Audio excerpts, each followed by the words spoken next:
앞에서 이제 그 탈레스부터 시작해서 디모크리트까지 얘기를 들었는데 일단 이제 소피스트 얘기를 한번 해보도록 하겠습니다. 그래서 앞에는 뭐에 대한 관심, 그렇죠? 아르케, 세계는 어떻게 만들어졌는지, 물, 불, 흙, 뭐 이런 얘기도 했었고, 뭘 했었는데 소피스트는 아, 그, 그 약간 관심을 이제 인간으로 가져옵니다. 인간은 무엇인가? 이거는 이제 나중에 볼 소크라테스랑도 연결이 되어 있는데요. 이제 세계는 어떻게 만들어졌고 이런 것보다는 인간은 어떻지? 인간을 어떻게 이해하지?라는 이제 문제로 바뀌었다고 볼 수 있습니다. 그래서 그 예를 들면 프로타고라스에 따르면 어떤 현상과 관해 느낌과 판단을 만드는 사람마다 다르게 나타날 수밖에 없다. 그래서 왜냐하면 사람마다 지식과 경험이 다 다르잖아요. 따라서 의견은 나름대로 그 타당성은 다 지닌다. 그래서 인간이 사물의 척도 이런 말 나중에 배울 거예요. 근데 이게 후대에 계몽주의에 큰 영향을 미치게 됩니다. 그래서 계몽주의는 뭐냐면 영어로는 enlightenment예요. 그러니까 세상을 이제 빛을 비춰서 밝게 하는 거예요. 옛날은 되게 껌껌먹고 어두웠는데 여기 무슨 빛을 비춰서 세상을 밝게 하면 된다. 그때 중요한 뭐냐면 인간은 개인마다 다 다르기 때문에 그 개인들을 어떻게 이해할까라는 문제도 포함되어 있거든요. 그래서 이 얘기를 한번 보도록 하겠습니다. 아까도 얘기했지만 전환이 일어나죠. 사물의 근원에서 이제 인간으로의 전환이 일어나는데 페르시아 전쟁이 그리스도 도시국가 연합의 승리로 끝나요. 유명한 여러분 그 300이라는 혹시 만화책 영화 보셨나요? 그래서 이제 페르시아와 전쟁이 다른데 이겨요. 그래서 도시국가는 이제 번영을 하게 되고 특히 이제 전쟁 이후 문화와 정치의 중심지로 아까도 수많은 이제 도시국가 중에 아테네가 떠오르게 됐어요. 풍요의 정점에 있게 됐습니다. 아까도 얘기했지만 이게 상대적인 거지. 사실은 다, 더 많은 세계에 따르면 세계 이때는 이제 서로 도시끼리 혹은 국가끼리 연결이 안 돼 있으니까 보는데 상대적으로 빈약하지만 도시 국가 중에서는 아테네가 좀 풍요로웠습니다. 시민들은 경제적인 안정성에 고대 교양을 얻기를 원했어요. 이들은 아무런 제약 없이 자기 능력을 최대한 발휘하는 데 관심을 가졌어요. 이런 분위기에서 철학도 인간의 능력이 어떻게 발휘시키는가. 자연에서 인간으로 관심이 이동했습니다. 이때부터 공개된 장소에서 논쟁을 많이 했어요. 그래서 그런 것들이 일반화되게 됐고, 이는 사람들에게 웅변술의 중요성을 깨닫게 했어요. 그러니까 자기를 설득하는 거죠. 그러니까 자기의 말을 타인에게 자신의 논기를 가장 정확고 유창하게 공표할 수 있는 사람이 유리한 위치를 선점하게 되어 있습니다. 특히 이 당시에는 민주정이었어요. 그러니까 노예가 아니라 남자 자유민일 때는 아고라에 가서 다 투표를 다 했고 다 법정에서 모든 일이 일어났고 모든 이 자유민들이 배심원으로 법정에 참가했어요. 이게 장점도 있지만 어, 단점도 꽤 있었죠. 하지만 첫 번째 민주정이었죠. 노예나 이런 거 여성들은 빠져 있긴 하지만 그게 또 문제죠. 이와 같은 욕구에 부응한 집단이 소피스트라는 사람이었어요. 궤변론자라고도 많이 부르는데 소피스트는 방랑자처럼 여기저기를 막 떠돌아다니면서 돈을 받고 학문을 가르쳤어요. 그래서 보수를 받고 학문 중에 그 가르친 학문 중에 단연 인기 있었던 거는 그죠. 아까 법정에 서야 되는 거. 그리고 정치가들은 사람을 선동해야 되는 거니까 대화술과 변론순이 인기가 제일 많았어요. 그래서 인간을 중시하는 새로운 경영의 철학은 소피스트에서 시작해서 소크라테스에 의해서 높은 차원으로 비약되게 됩니다. 그래서 플라톤과 아리스토텔레스의 장엄한 어떤 철학적 체계로 이게 바뀌게 되는데 근데 사실은 그 소크라테스보다 소피스트의 말을 통해서 새로운 걸 얻으려고 하는 현재 철학자들도 많아요. 철학자들은 자연에서 인간의 지위와 사회에서 인간이 어떤 행동을 해야 되는지에 대한 준칙, 도덕적 규범이죠. 이런 거에 대해서 깊게 논의했습니다. 그래서 인간은 무엇인가? 인간의 존재를 규정하기에 이성의 힘이 진지하게 논의됐다. 인간은 뭐다? 이성이다. 뭐 아리스토텔레스는 어, 인간은 정치를 하는 인간, 같이 공동생활 그런 얘기를 하는 거죠. 인간의 사고 및 인식의 타당성과 범위에 대한 수준 높은 논쟁이 펼쳐졌다고 볼 수 있어요. 그리스의 각 도시 국가는 다른 민족의 관습을 접할 기회가 늘어났어요. 옛날에는 페르시아 전쟁 이런 걸 통해서 외부의 문물을 더 많이 접하게 되었죠. 다른 문화에 대한 선입견이 희석되었고 진리라고 여겨졌던 이념을 의심하는 철학적 태도가 점차 주목을 받게 됩니다. 옳고 그름에 대한 객관적 지식이 없다는 아, 회의주의 입장도 있었는데 그게 더 커지자 이제는 남은 문제는 무엇이 옳은 문제가 아니라 어떻게 입장을 관철시킬 수 있을까라는 게 됩니다. 그래서 어, 그 어떻게 보면 객관적 기준이 사라지고 회의주의 되면 무엇이 옳은다 보다는 내 입장을 어떻게 관철시킨가 수사적인 게죠, 수사. 그래서 뛰어난 소피스트라면 어떻게든 재판에서 논리적인 정합성을 획득해 의뢰인이 승리하도록 하는 것이었다고 보는 게 되는 거죠. 그래서 이게 뭐냐면 요즘의 진리와도 비슷해요. 요즘의 진리는 저기 초월적인 뭐 하나의 일자, 하나만 있는 진리가 아니라 수많은 진리가 있다고 많이 주장을 하잖아요. 그런 것처럼 소피스트도 같이 생각을 했습니다. 그래서 그 유명한 프라토고라스의 말 있죠. 인간은 만물의 척도다. 프로타고라스는 소피스트의 대표적인 사람이었어요. 그는 모든 중심에 인간이 있다고 주장하고 상대주의적인 견해. 그죠? 인간인데 뭐죠? 개별 인간이 되는 거죠. 그에 의하면 아까 얘기했죠. 영원 불변한 진리는 없다. 그래서 그는 이렇게 무신론적 견해를 했고 사형 선고를 받게 됐습니다. 그의 저작은 어, 불태워졌고 사형을 피해 시칠리아로 도망가던 프라토라고라스는 배 안에서 죽었다고 합니다. 그래서 프라타고라스에 해석되는 상대주의는 아까 절대주의는 뭐예요? 영원불명한 진리가 있다. 의 반대 상대주의. 사람마다 자기만의 진리가 있다는 거죠. 사람마다 인식, 가치, 지식이 다 다르고 각자 처한 상황에 따라 현실 인식도 다르게 나타나는다는 게 이들의 주장인데 특히 플라토스. 그러니까 사실은 우리가 다 모든 사람의 공통된 세계에서 산다고 생각하지만 사람들은 저마다 자기의 세계를 구성하고 있습니다. 그래서 여러분과 저는 완전 다른 세계에 있다고 볼 수도 있어요. 말은 통하지만 세계를 구성하는 건 달라요. 그죠? 누구한테는 이 음식이 맛있고 어떤 사람한테는 맛이 없을 수도 있고 그 가수의 음악이 좋을 수도 있고 또 나쁠 수도 있어요.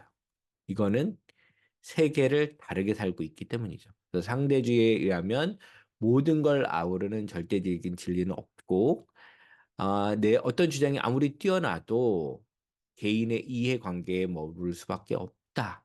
그죠? 어떤 정의, 진리 이런 것들이 어, 그 사람마다 다 다를 수밖에 없다. 근데 뭐냐면 이러면 우리는 공동체를 이루고 살 수 없어요. 그죠? 이 사람이 도둑질했는데 이거 옳을 수도 있고 맞을 수도 있는 게 아니라 그래서 어쨌든 윤리라는 문제, 도덕이라는 문제는 끊임없이 이거 두 가지를 어떻게 조율을 해야 될까 고민이 있어요. 그래서 소피스트 이전에 이온이 합하는 근본적으로 절대적인 진리, 아까 뭐라 했죠? 아르케라는 걸 찾으면 돼요. 디원 이런 걸 찾으면 돼. 이건 하나야 주장하는 거죠. 그러나 플라토로서는 보편타당 누가 봐도 맞고 또 객관적인 진리는 없다고 주장했다. 그래서 가장 유명한 말이 뭐냐면 여러분 다 알죠? 인간은 만물의 척도다. 여기가 척도가 되는 사람은 단일한 존재로서 인간이지 인류 전체가 아니다. 그죠? 나죠. 너 한 명. 이 사람의 진리지 보편적인 인류가 갖고 있는 진리 이런 거 없다.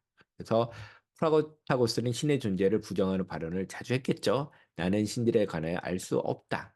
그게 있다는 것도 알지 못하고 있는지도 알 수 없다. 이런 얘기를 했고 니체는 이런 얘기를 했어요. 그러니까 니체가 유명한 이유는 뭐냐면 그 소크라테스에서부터 니체 앞까지 모든 철학자가 잘못됐다고 얘기를 했어요. 그 니체는 해머의 철학자라고 해야 돼요. 다이나마이트라고도 해요. 다 부순다라는 얘기가 되겠죠. 그래서 다 부수고 소피스트의 모든 강력한 정신들이 가진 기백을 자신들의 반도덕성을 인식하는 기백을 가진다라고 평가해요. 반도덕성, 그러니까 앞에 있는 철학자들이 얘기했던 도덕, 덕이 다 틀렸다고 주장하기 때문에 오히려 그 앞에 있었던 소피스트의 철학자들을 더 지켜 세웁니다. 니체는. 그래서 아무도 알아채지 못하면 노모스를 어겨도 좋다.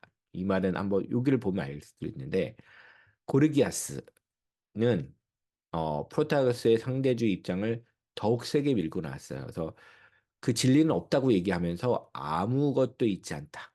그리고 만약에 무엇이 있더라도 인간은 그것을 인식할 수 없다라고 했어.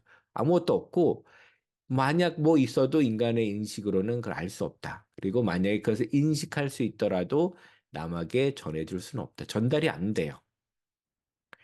아까 이거 보죠. 처음에 아무것도 없는데 근데 있더라도 인식을 못해. 인식해.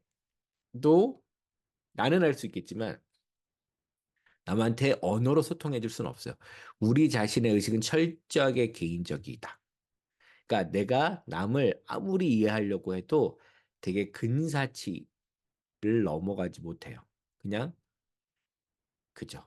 그래서 따라서 가끔 그런 거 있잖아요. 친구의 위로가 아무것도 도움이 안 되는 경우가 있어요. 그래서 근데 어쨌든 되죠. 그러니까 사실은 이 공감이라는 문제는 지금도 아주 중요한 문제예요. 사람을 왜 도와야 될까? 우리는 타자를 어떻게 아무 이유 없이 도와줄 수도 있는가라는 문제에서 공감은 중요한데, 그지만 내가 그들을 근사치를 넘어 정확하게 다 알 수는 없다. 사람들의 관념이 우리의 자신과 같은 일을 절대 확인할 수 없어요. 특히 노모스 여기서 규범이라고 돼 있죠.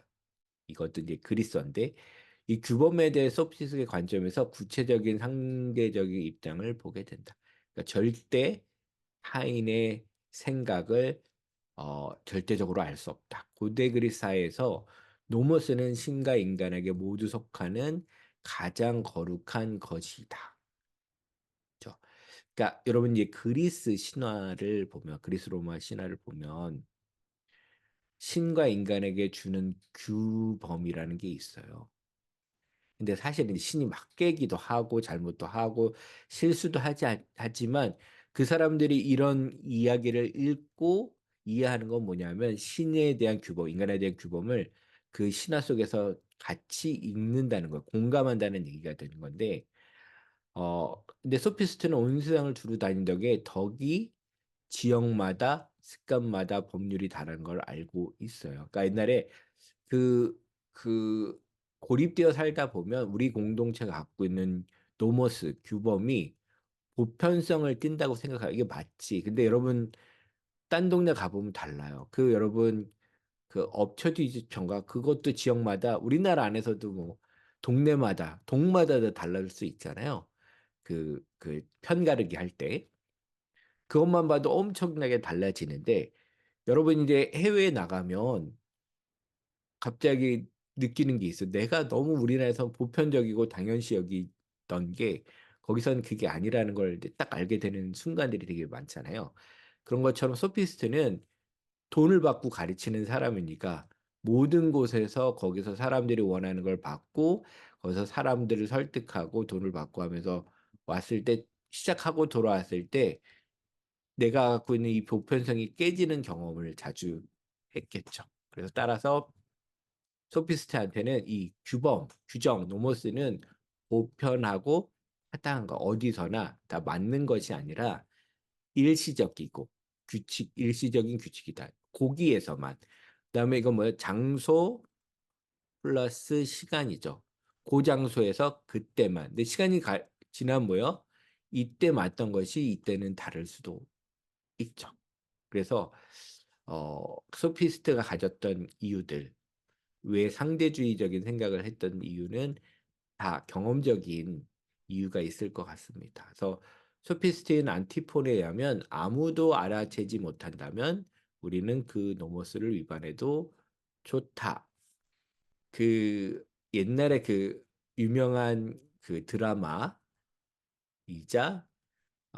그 원래는 웹툰이죠. 송곳이라는 웹툰이 있어요. 이게 무슨 얘기냐면 노조가 어떤 대형마트의 노조 얘기예요. 그래서 노조를 하면서 이 대기업에서 운영하는 대형마트의 자본 자본과 어떻게 싸움을 하고 노동자의 권리를 찾아야 되는지에 대한 얘기를 해서 되게 유명해서 제가 JTBS에서였나 뭐 그런 드라마를 알고 있어요. 인기도 많았는데 거기서 모델이 뭐냐면 까르푸라는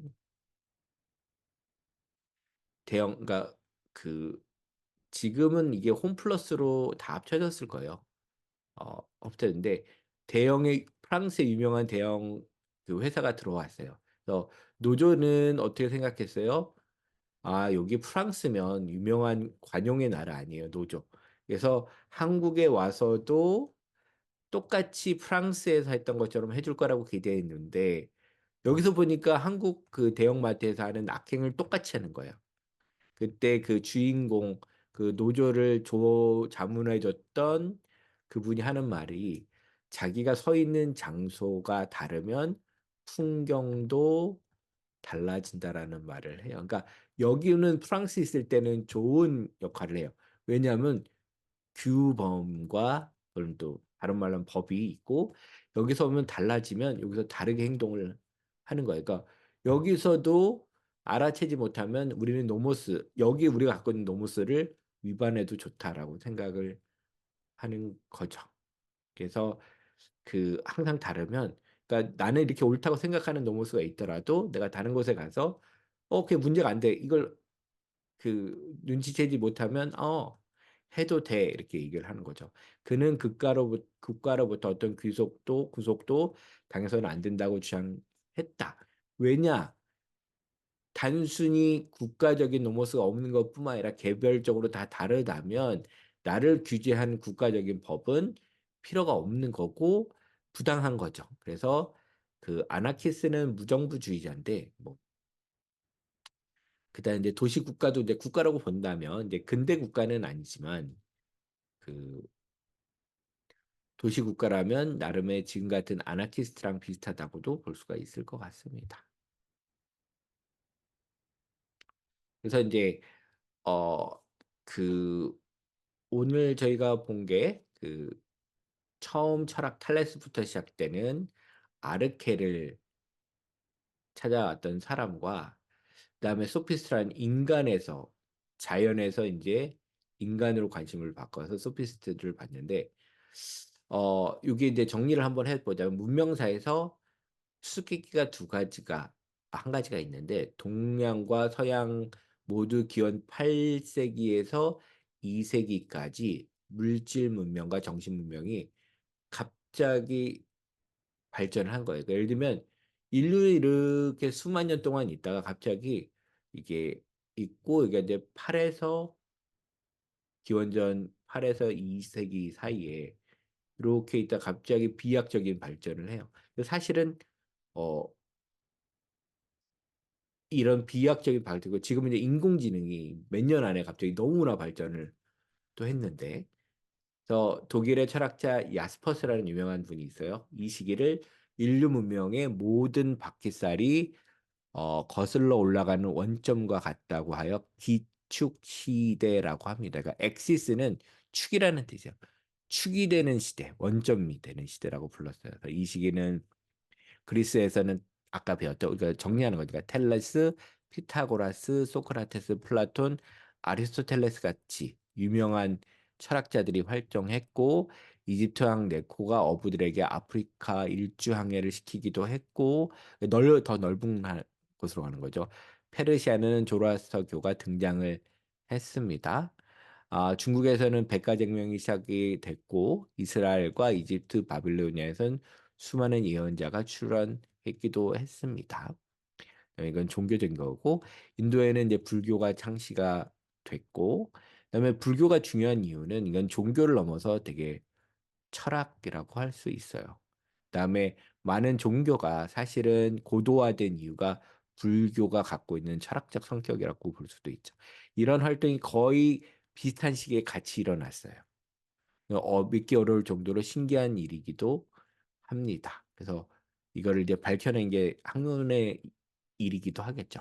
그래서 철학자이자 사회학자인 루이스 멈퍼드라는 사람은 기계의 신화 1에서 기술의 발전 과정에서 잘 살펴보니까 현대 사원의 연원, 기원과 전개 방향을 읽어내려고 했어요. 이때 멈퍼드는 거대 기계라는 개념을 제시했는데, 어, 그래서 그걸 보면 그는 이집트의 피라미드와 같은 고대 문명의 거대한 토목 구조에 주목을 했어요. 거대 그 구조물을 건설하기 위해서는 엄청나게 많은 노동력이 필요하고 힘든 노동을 했죠. 가혹한 노동을 합리화하는 종교적 상징이 있어야 했습니다. 그래서 이집트의 경우 태양 숭배 사상을 이어지기도 합니다. 그리고 사람들을 동원할 사회적 시스템도 필요했고 전제, 군주제, 노예제가 이에 해당을 합니다. 거대 장치가 기계 장치가 작동하는 현실은 토지와 부의 독점, 교육기대 독점, 극단적인 양극화, 노예제의 폭력성, 대량 살상을 불러왔습니다. 오늘날에도 피라미드는 아니지만 다른 거대 형태의 기계들, 거대 기계가 작동합니다. 음, 그래서 이거를 뭐라고 그럴까요? 요즘에 사실은 이게 자본의 힘이에요. 그러니까 여러분은 그 자본이 시키는 일을 해서 노동을 하고 월급을 받고 하는 시스템인데 이게 우리 너무 자연스럽게 이 바깥을 생각하지 못하고 당연히 엄청나게 돈을 버는 이 회사에 우리는 노동을 팔고 돈을 받고 산다고 생각하는데 이게 엄청나게 폭력적인 시스템이죠. 그러니까 회사가 버는 거는 우리의 노동에 비해서 몇십 배를 벌어도 우리는 이 노동의 가치를 회사가 정해준 거에 아래서만 받게 되어 있는 거고 자본은 자본이라는 이유로 엄청난 이유를 벌어도 그걸 배분하지 않아요. 뭐 몇 개는 배분하는데 그 전체 이득에 비하면 세 발의 피가 되겠죠. 그래서 고대사의 거대 기계로 일한 병폐는 피지배인 층의 반란을 불러왔고 면패들은 야스쿠가 말한 기축 시대는 이런 변화로부터 시작되었다고 봅니다. 즉, 그러니까 거대 기계를 피라미드 예를 들면 같은 기계를 만들기 위해서 노동이 너무 힘들지만 이거를 벗어나기 위해 사람들이 새로운 사유를 시작하고 움직였던 것이 이 8세기에서 2세기로 이루어지는 이런 사유, 철학적 사유 혹은 문명의 발전과 연결되어 있다라고 하는 건데 이건 이 책을 쓰신 분의 이 약간 멈퍼드라는 사유에서 좀 빌려온 거지만 이거는 여러 가지 가설들 중에 하나이기 때문에 여러분도 이걸 너무 진지하게 받아들이는 거는 안 좋은 것 같은 거 여러분도 한번 찾아보면 좋을 것 같아요. 어떤 이유로 이때 문명이 자라게 됐는지. 그래서 하지만 요런 이유 중에 이유 1이라고 생각을 해주시면 될 것 같아요. 그래서 인간 해방을 내포한 종교와 철학이 거대 기기의 도전을 내밀고 극복해가는 과정이라고 생각한 것이다. 어떻게 보면 이게 되게 멋있잖아요.